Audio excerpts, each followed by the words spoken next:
শাপলা প্রতীক নিয়ে সম্প্রতি এনসিপি নেতাদের ক্রমাগত হুঁশিয়ারির মধ্যেই শাপলা প্রতীক ছাড়াই ১১৫টি প্রতীকের প্রজ্ঞাপন প্রকাশ করে নির্বাচন কমিশন। শাপলা ছাড়া নির্বাচন কিভাবে হয় তা দেখে নেওয়া হবে বলেও কড়া মন্তব্য করেছিলেন নাগরিক পার্টির নেতা সার্জিস আলম। আমি বুঝি নির্মাণের শিল্প, সালাম স্টিল বোঝে durability. Salam steel most durable still.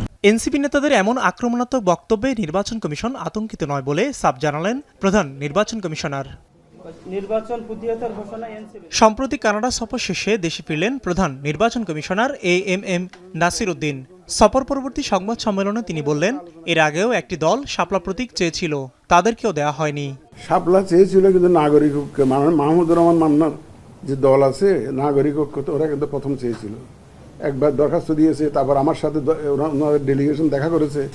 তখন আপনারা কোনো কিছু আলোচনা করেন, আলোচনায় তো আনেনি নাই যে শাপলা নিয়ে যে নাগরিক ঐক্য, এখন এত কোনো আলোচনা করতেছে না, আমি বুঝলাম না। বৃহস্পতিবার ইসি সচিবালয়ের নিজ কার্যালয়ে সিইসি সাংবাদিকদের বলেন, প্রবাসীদের ভোটিং কার্যক্রমে নানা ধরনের ঘাটতি রয়েছে। যেসব বিষয়ে প্রবাসী ভোটারদের অনাস্থা ছিল তা শীঘ্রই সমাধান করা হবে। নেওয়া হবে আইটি সহায়তায় পোস্টাল ব্যালটের ভোট। টরন্টোতে দেখেছি, অটোয়াতে গেছি, অটোয়াতে দেখলাম যে ওখানে অত্যন্ত আগ্রহী। ওনারা বলেন যে আমরা রিমিটেন্স পাঠাই, আমরা গত আন্দোলনে অ্যাক্টিভলি পার্টিসিপেট করেছি, তো আমাদের তো ভোট দেওয়ার একটা অধিকার আছে। আমি বললাম যে আমরা সেটা রিকগনাইজ করি বলেই আপনাদের যে এই ভোটের, প্রবাসীদের ভোটের জন্য আমরা এত ইনিশিয়েটিভটা নিয়েছি। আইন অনুযায়ী চলমান পদ্ধতিতে হবে ভোট। আরপিওতে পিআর পদ্ধতি না থাকায় এটি নিয়ে ভাবছে না ইসি। একই সাথে নির্বাচন আয়োজনে সর্বশক্তি নিয়োগ করবে কমিশন।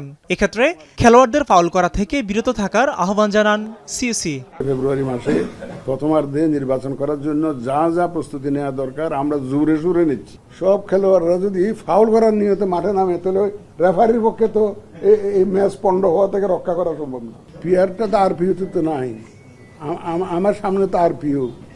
আমি তো আমাকে যদি আরপিওটা বদলাইয়া যদি এটা অন্য একটা দিয়ে দেয়, তাহলে এটা আইন না বদলাইলে তো পারি না আমি।